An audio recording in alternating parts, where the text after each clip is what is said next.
প্রধানমন্ত্রীর প্রত্যেকটা পদক্ষেপকে প্রশ্নবিদ্ধ করার অপচেষ্টা চলছে। আমাদের অনেক মন্ত্রীকে বিতর্কিত করার চেষ্টা করা হচ্ছে। দেখেন, সরকারের যতদিন অতিবাহিত হয়েছে এই 5 মাসে সরকার এখনো পর্যন্ত এমন কিছু করে নাই যে সরকারের বিরুদ্ধে গণ অভ্যুত্থানের হুমকি দেওয়া যায়। সরকার এমন কিছু করে নাই যে সরকারের বিরুদ্ধে রাজপথে একের পর এক অকথ্য ভাষায় গালিগালাজ করা যায়। সরকার ইনশাআল্লাহ আপনাদের দোয়ায়, সকলের ভালোবাসায় সামনে এগিয়ে যাচ্ছে। আমাদের প্রধানমন্ত্রী এগিয়ে যাচ্ছেন।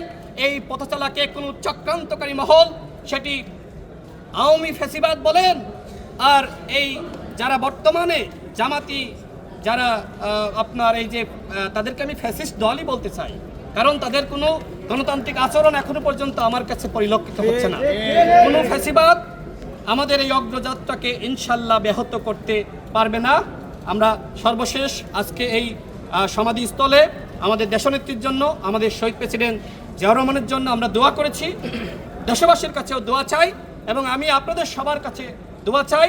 আমি যে দায়িত্ব পেয়েছি, মাননীয় প্রধানমন্ত্রী আমার উপর যে দায়িত্ব অর্পণ করেছেন, যথাযথভাবে যাতে এই দায়িত্ব পালন করতে পারি, এই জন্য সাংবাদিক ভাইদের আমি সহযোগিতা চাই, দেশবাসীর সহযোগিতা চাই, বিএনপি এবং অঙ্গ সংগঠনের সকল নেতৃবৃন্দের সহযোগিতা প্রত্যাশা করছি।